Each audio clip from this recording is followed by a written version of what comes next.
ამერიკის შეერთებული შტატების ხელშეწყობით საქართველოში დემოკრატიული ინსტიტუტების განვითარებასა და ეკონომიკურ ზრდაზე ორიენტირებული კიდევ ერთი ახალი პროგრამა ამოქმედდება.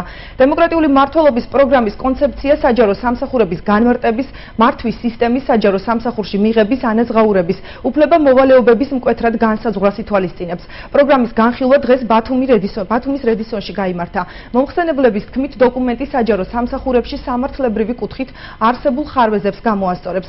კონცეფციაში ასახული იქნება ხელშეკრულებით აყვანილი თანამშრომლის კონკრეტული უფლება-მოვალეობებიც. პროექტი საჯარო სამსახურის რეფორმის კონცეფციისა და სამოქმედო გეგმის შემუშავება USAID-ის ცენტრალური და ადგილობრივი მთავრობის, საერთაშორისო ექსპერტების მიერ მუშავდება. მრგვალი მაგიდებისა და დებატების დასრულების შემდეგ პროგრამა საქართველოს მთავრობას წარედგინება.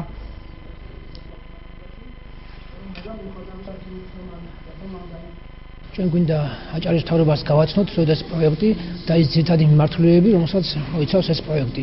საკითხი ეხება პროფესიული შრომოხელის ინსტიტუტს, რაც გულისხმობს მოხელეების ვადოდანიშნვას, გულისხმობს მოხელეების სამართლებრივი და სოციალური დაცვის გარანტიების შექმნას. პირველ რიგში ეს ეხება საკითხს პოლიტიკური ნეიტრალიტეტის მოხელეების ის საკითხი, რომელიც გულისხმობს მოხელეების გათავისუფლებას პოლიტიკური ზეგავლენისგან და მათი სამართლებრივი და სოციალური დაცვის გარანტიების შექმნას. საჯარო სამსახური საჭიროებს რეფორმირებას. ამაზე საუბრობენ არ მხოლოდ საჯარო მოხელეები, რომლებიც უშუალოდ არიან ამ კანონთან ურთიერთობაში, არამედ ექსპერტებიც, რომლებიც აკვირდებიან ზოგადად ამ მიმდინარე პროცესს. შესაბამისად, ამ ხარვეზების გამოსახულებლად საჭირო იყო ამ სფეროს მთლიანი რეფორმირება. შესაბამისად, შეიქმნა ექსპერტთა ჯგუფი, საკონსულტაციო ჯგუფი, რომელიც მუშაობს ახალი კანონ პროექტის შემუშავებაზე. დარწმუნებული ვარ, ესეთი დისკუსიები, ესეთი განხილვები უფრო სრულყოფილად გახდის საჯარო სამსახურის შესახებ პროექტი, რომელიც მომზადება უახლოეს პერიოდში.